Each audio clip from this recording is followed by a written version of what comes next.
بسم اللہ الرحمن الرحیم نحمدہ ونصلی ونسلم علی رسولہ الکریم اما بعد۔ اصلاحی باتوں کا سلسلہ ہے میرے عزیزو۔ بڑے اللہ والے گزرے ہیں اور ہم نے دیکھا حضرت سے حکیم الاسلام حضرت مولانا قاری محمد طیب صاحب نور اللہ مرقدہ کون نہیں جانتا۔ ارشاد فرمایا فقط کتاب ہوگی تو تکبر پیدا ہوگا، اور فقط شخصیت کی پیروی ہوگی تو ذلت نفس پیدا ہوگی، اور کتاب اور شخصیت دونوں کو ملاؤ تو وقار کے ساتھ تواضع للہ پیدا ہو جائے گی، تو نہ تکبر باقی رہے گا نہ ذلت نفس باقی رہے گی۔ امت مسلمہ نے یہ دونوں چیزیں سنبھال لی، ایک طرف تو اہل اللہ کا دامن پکڑا اور دوسری طرف کتاب اللہ اور سنت کا دامن پکڑا۔ دونوں چیزوں کو ملا کر چلتے ہیں تو وقار بھی ہے، خودداری بھی ہے، اور تواضع للہ بھی ہے۔ میرے عزیزو، یہ معمولی نصیحت نہیں ہے۔ آج جو غلو ہم میں ہوتا ہے اور حدود سے جو تجاوز ہوتا ہے، اس کا سبب یہی ہے کہ ہمارے پاس کتاب سامنے نہیں رہتی۔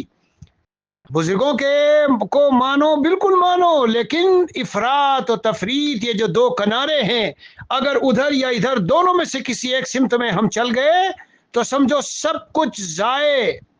ایک مقام پہ فرمایا شیوخ طریقت کا نام لے کر قرآن و حدیث کو ترک کر دیا جائے، یہ بھی ہلاکت ہے، یا قرآن و حدیث کا نام لے کر شیوخ طریقت کو رد کر دیا جائے، یہ دونوں راستے تباہی اور ہلاکت کے ہیں۔ نہ قرآن و حدیث کی بیعت بھی جائز ہے اور نہ کابر اولیاء اللہ کی بیعت بھی جائز ہے۔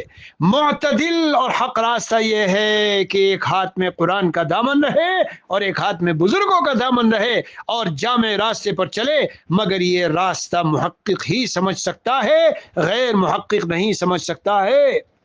اسی لیے اکثر و بیشتر خانقاہوں میں دیکھا جاتا ہے کیا غلو میں چلے جاتے ہیں، جو جس حد تک جن حدود تک شیخ کے بارے میں اور ان کی باتوں کے بارے میں رہنا چاہیے نہیں رہ پاتے، اور اس کا الٹا جو اس لائن سے دور ہیں وہ بالکل بزرگوں سے ملنے کو، ان کے پاس جانے کو بہت غلط سمجھتے ہیں۔ وہ تکبر میں، بڑائی میں، اعجاب میں، خودرائی میں، غرور میں مبتلا ہو کر ہلاکت کی وادی میں جاتے ہیں۔